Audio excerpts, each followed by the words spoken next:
O'g'lim Rossiyaga borib soqqani qilib yig'inib kelsang, men senga onasi o'tmagan qizni olib beraman. Onasi o'pmagan nima qilaman? Bilmasam men nima qilasan? Bo'pti, uylantirsangiz bo'ldi, dada, men ketdim. Pul topib nima bo'lsa ham.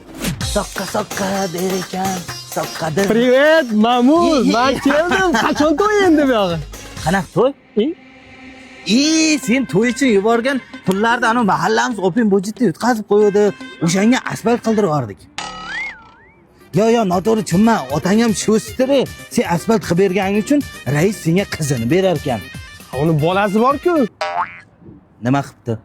Nima qilibdi? Bolasi bo'lsa, zo'r qilib 1 yil ishlab kelsang, men seni rais qizga uylantiraman, raisning qizi. Mayli, men ketdim, ishlab kelib uylantirsangiz bo'ldi, dada. Bo'pti. O'g'lim ruscha o'rganib, meni Mamul deyapti. Ya. Kim sen rais qizga uylanyapti? 30 ga kirib chiqib ketuvdim ha. Ha, nima bo'ldi, dada? Ana rais qizi eri bilan yarashmayapti. Endi kimga uylanaman?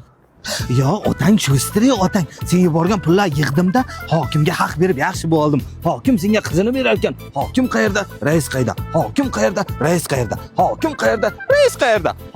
O'g'lim qayerda? Yaxshi vaqtga. Instagramdan nikim o'zgartiraman. Mashinnik ota deb. Ya. O'g'lim chiqdi. O'g'lim, hokimning qizi admin, orqaga qayt. Bo'ldi, o'g'lim kelsa bir umrlik orzuni amalga oshiraman. Uylantiraman. Assalomu alaykum. O'g'lim, salom alaykum. Salom alaykum, yaxshimisiz? O'g'lim, to'g'risini aytaymi, bo'ldi, uylantiraman. Hech qayerga bormaysan. Nima deysan shunga? Ularga pul berish kerakmi? Nima ketmayapti bular? Yo'q, endi uylantirishingiz shart emas. Tanishing, keliniz, nabirangiz.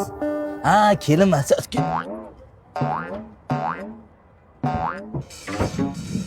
Shunda Rossiyaga bormaysanmi? Boraman, pul topishim kerak-ku. Ana pulni kim yig'adi?